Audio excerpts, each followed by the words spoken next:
It was about this time last year that a friend of mine had to make a telephone call to Los Angeles to his son. And it wasn't going to be an easy conversation because he needed to tell his son that his wife and he had made a decision, and the decision was to get divorced.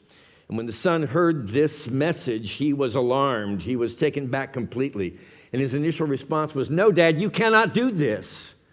Now, just give me a few minutes here. Let me get my sister on the phone. We're going to orchestrate something. This is not just an issue between you and Mom. This is a family issue, and we all need to sit down and have some quality time to discuss it openly and honestly. It impacts every one of us." So as soon as that conversation is complete, the son contacts his sister. The sister also kind of comes undone, and she said, "We cannot let this happen." She says, "You find a way to get a flight from L.A. to Kansas City, and I'll find a way to get a flight from New York to the Midwest. We'll meet. I'm going to get Dad on the phone right now and tell them not to make a single move until we get there."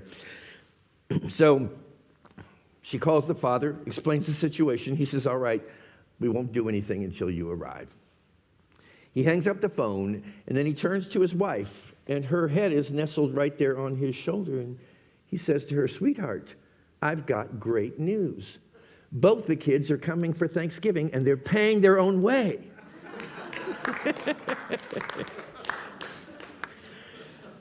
Love that story. And I also love these words from the 18th century clergyman William Law.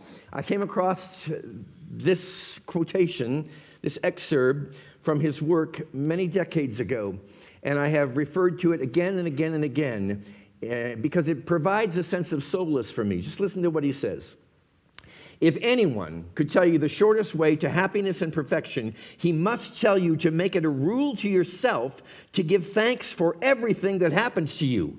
For it is certain that whatever seeming calamity happens to you, if you give thanks and praise for it, you turn it into a blessing." I want to repeat that last sentence because I think it's really valuable, though it may seem to be a little unbelievable. But here it is again. "It is certain that whatever seeming calamity happens to you, if you give thanks and praise for it, you turn it into a blessing." How many people in the room really believe that that could possibly be true? I'm here to testify this morning because it has been true time and time again in my life. Through whatever seeming turmoil may arrive at the doorstep of my experience, it's been true that if I can possibly find a way to say thank you for it, I'm able to observe it as it actually transforms from a tragedy to a triumph, from a difficulty, from a problem into a great opportunity. The question is, how can we possibly give thanks for everything that happens to us? It's a big order to fill, especially if we move beyond our own personal lives into the scheme of activities and encounters that are taking place in the world outside and around and about us. How can we possibly say thank you for some of what we are seeing in the world right now today? And what I propose to you this morning is it may not be possible to say thank you to everything as you are currently perceiving it. But it is possible, and hear me on this, to change your perception. Remember that everything is subject to your interpretation, your translation. Things come into your experience without necessarily having a specific meaning. We are the ones, you and I, that assign meaning and purpose to everything. And we do that according to how we translate, how we perceive. And that perception is made up of what? Thoughts. Our thoughts about what's happening. You can change your thoughts, and in changing your thoughts, you change your perception. And you can always change your perception, my friends, in any moment. I believe that there are two perceptions that we are capable of holding as we move through life. And some time back, Mark was just reminding me, I think it was almost exactly a year ago, was my first time that I came to speak with you after I had retired and moved back from Miami. So I know somewhere along the way I've talked to you about these two terms that I am incorporating into the book that I'm writing. The first one is the authentic nature, and the second one is the fictional nature. And you may remember I got that idea of a fictional nature from one of the great Unity authors, Imelda Octavia Shanklin, in the book, What Are You? She says we actually make up this image or this idea through our imagination of what we believe ourselves to be, of what we believe others to be. And of course, according to our belief, always it's done unto us. So my question is, who do you believe you are? I'm asking you that this morning because your identity will translate your experience. What you believe yourself to be falls into play with every situation that arrives at the doorstep of your experience. If we are choosing to perceive life from our fictional nature, which in Unity and in other New Thought persuasions may have a lot to do with what we call our friend the ego. I avoid that word, the ego, because I think it's loaded. I think it's a lot like God. It's pretty loaded as well. So I just pull back and say, let's just refer to it as a fictional nature, something we've invented for ourselves, an identity that we've made up in our mind, and it's taking its cues from external appearances. And from that space, we might say, oh, my experience is fraught with misfortune. We may say, I'm a victim of circumstances and individuals and their behavior over which I have no control. How could anybody possibly be grateful for this? That would be a vantage point or a perception that your fictional nature would enjoy entertaining. But it's not, from my perspective, brought me much fulfillment. There's another way of looking at this, and that's your authentic nature, which in Unity we would refer to as your Christ nature.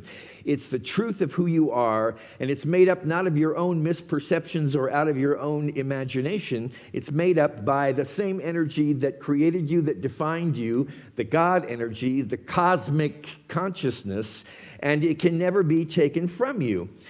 It's our identity as assigned by our Creator. And it takes its cues not from external conditions or circumstances or the activities or behaviors of other people. It takes its cue strictly from internal awareness.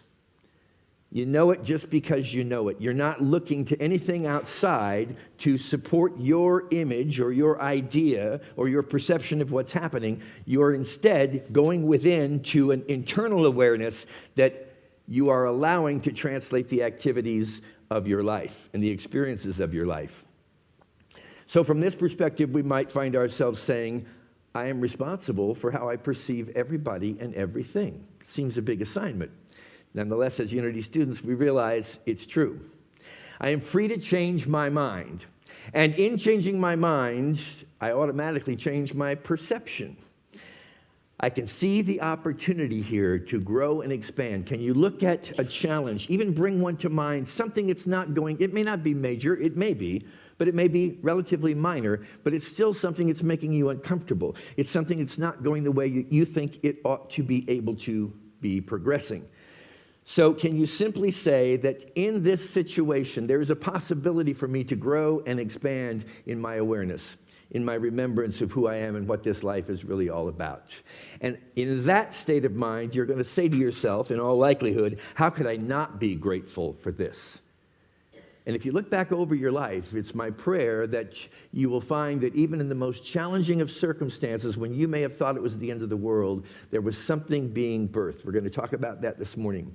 There is always something breaking through whatever appears to be breaking down in your life. One perspective, the fictional perspective, defines you and me as victims of circumstances, victims of the behavior of other people. And the other one defines us as victors, because we have found that the source of our power and our strength doesn't come from anybody or anything outside of us.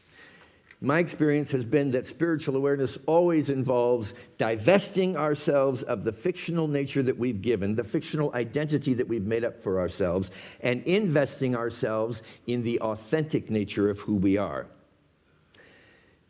I have found that there's always two things going on.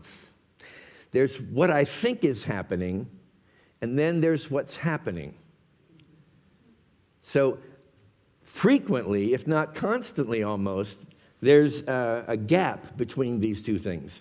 I think something is happening, but if I'm honest and I look at it, I see that what is happening is not necessarily what I think is happening. So often I may say, oh dear God, this is the end of the world, when in fact, it's a perfect unfoldment that's going to take me into the next step of my growth and my expansion in this life experience. Throw a little Byron Katie. Anybody familiar with the work of Byron Katie? Very powerful spiritual teacher, in my humble opinion. We had the opportunity to host her several times down in Miami. And what a great lady she is, that offers us some really simple but yet also profound perspectives on how to view our life. She says, life is always happening for me and not to me. So just check in with the activities that are going on in your world right now. How much of it is being interpreted by you, translated by you as happening to you, again, the victim mentality, as opposed to how much is happening for you. And my proposal to you this morning is that whether you can see it or not, remember, there's what you think is happening and there's what's happening. Whether you can see it or not, even what you think is the greatest of misfortunes actually has within it the greatest possibility to bless you. It has to get us to a point of thinking there's got to be something greater here, something greater at work. I want to have faith in it. I want to have trust in it, and it's bigger than my current perception. The German Catholic theologian, philosopher, and mystic Meister Eckhart says these words, and some of you have heard these before, but it's Thanksgiving, so let's try them on again this morning. If the only prayer you ever say is thank you, it will be enough. If the only prayer you and I ever utter is thank you, it's going to be enough. Do you believe that? We can just walk around saying thank you, thank you, thank you, thank you, and that's going to be sufficient for us to have a profound prayer life and experience. How could two little words, which I believe to be actually the two most significant words in the English language, but they're still just two little words, how could they be enough? I'll share with you this morning a concept, an illustration that I refer to as the spiritual X-Acto knife. And you'll find that X-Acto knife in the two words, thank you. In that those two words have the ability to cut through the perception that you are taking in from your fictional nature. It's not true, but it's nonetheless your perception, so you're seeing it.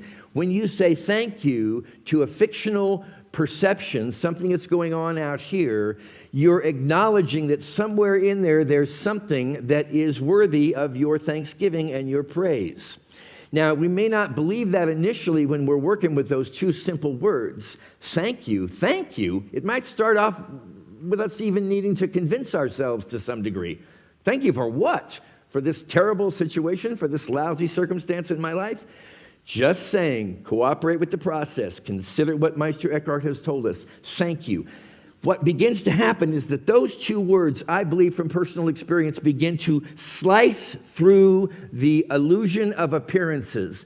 They cut through with tremendous precision and power the untrue perception that you are holding, and they open out the way through which your authentic expression and your authentic perception can begin to be seen. You see, we walk around with these lenses over our eyes all the time, my friends. They're not there consciously. A lot of it was put there by well-intentioned programming as we were learning how to become a human being and learning how to function in society. But it doesn't mean that they're true. And because so many of them are not, we've put this filter, this lens before our eyes that will not allow us to be able to see the blessing and the opportunity that is in every single circumstance, in your personal life and in the world at large. It has the ability to move us from, oh my God, a place of terror and fear, into, oh my God, a place of wonder and awe. This can happen to anything in your own personal life, in the world at large. You can move from a reaction of, oh my God, thinking that the entire universe is about to explode before your eyes, to realizing this is the most sacred and beautiful experience I could possibly have ever asked for. And friends, I really believe this. There's a thing that I call the cosmic conspiracy, and it's a good use of the word conspiracy, because what it says is that regardless of any appearance to the contrary, everything is, as we so often love to say in unity, working toward the highest good for myself and everyone involved. As big as that may seem to be, can you think of one situation that you were certain was the end of the world in your life, only to find out that it was the beginning of a whole new, exciting, and wonderful chapter that was there to do only one thing, and that is to bring you fortune, and to bring you happiness, and to bring you fulfillment? I go back in time to the year 2012. And I was sort of minding my own business, being the minister at Unity on the Bay in Miami, Florida. I loved being there. I learned and I grew so much from my affiliation with that ministry. Never think for a moment that your minister is not growing with you and expanding with you, because we do. And sometimes it comes on in a major degree, which is the case with me. In the summer of 2012, I received a telephone call from one of my board members warning me that the board was not planning to renew my contract. So it was the first time in my life ever that I was being fired. And it impacted me tremendously. I freaked out totally. I didn't see it coming. Sometimes people will accuse me of being a little naive, and I will accept that. And frankly, I'd rather be a little naive than overly informed about information that's not going to be helpful for me.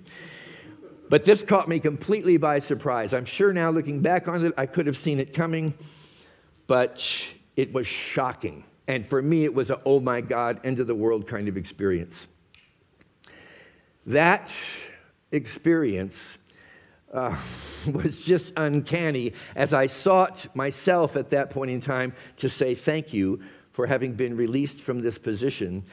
What began to happen was I was able to see that both for me personally and the ministry at large, a significant change had been being called for probably months, if not a couple years. It was, if not several years. It was time for this to happen for me and for the spiritual community.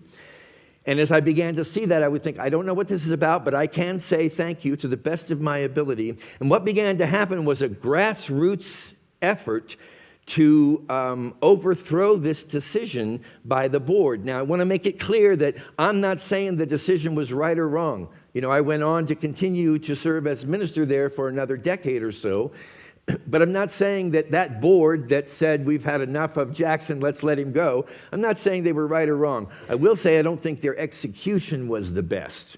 And sometimes you can be absolutely right in what you're doing, but the mechanics don't work out. You don't think it all the way through, and I think that's what happened when, in a Saturday afternoon, the board announced that I was not going to be the minister any longer to the lay leadership, and the lay leadership rose up in a fury and said, we're not going to go down this road unless you can tell us what happened and why you're letting him go.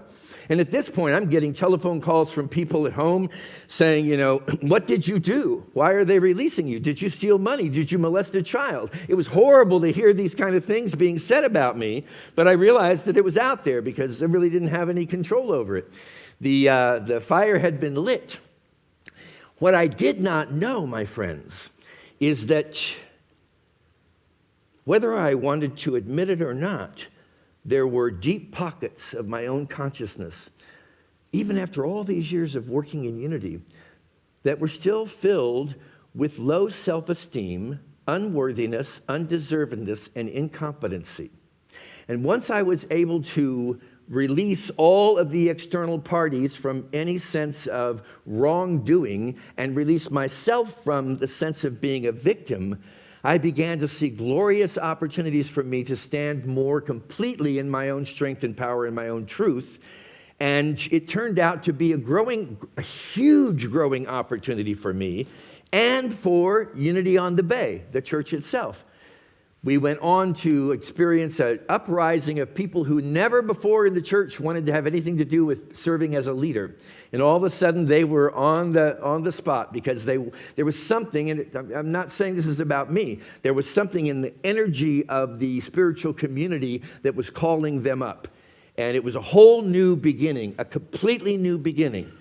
I mean, I'd rather go through it in some other way, quite frankly, but it is what it is. And my point to you this morning is it doesn't matter how grand or glorious it may seem this obstacle is that's rising up in front of you. Whatever it is, those words, thank you, your willingness to change your perception can really turn your world around. I'm going to share something with you that I've never shared from a platform this morning. I know Thanksgiving holiday is over, but still I think as I said earlier, we should be celebrating it every day. And I'd like to suggest to you this morning that one of the ways you celebrate it is that you go get drunk. Hope you have a wonderful holiday season. Thank you. It's been great to be with you this morning. And I listen to these words from the 13th century poet, scholar, theologian, and Sufi mystic Rumi. Gratitude is wine for the soul. Go on, get drunk. Be grateful for your life, every detail of it, and your face will come to shine like a sun, and everyone who sees it will be made glad and peaceful. Wear gratitude like a cloak, and it will feed every corner of your life. So how would you like to wear some gratitude this morning? Are you with me? Here's what I suggest for you is it's a concept that I call the gratitude generator. Some of you maybe keep gratitude lists as part of your spiritual practice or whatever, but I'm going to invite you to start thinking right now in this moment of everything you can possibly come up with that you could be grateful for. Just let it start to come up into your consciousness. What right now in this moment can you easily and completely be grateful for? And then I'm going to invite us in just a moment to speak those things that we are most grateful for out loud. And I'm going to ask us to continue that momentum. We're going to build a gratitude generator in this room this morning. And it won't be limited to the walls of this chapel, this atrium chapel. It's going to go far beyond. It's going to blend with all the other grateful gratitude energy that is a part of Unity Village. And it's going to move right out onto the panorama of this country and this world, because right now, more than any other time in history, I believe, my friends, that's the invitation that's being extended to us.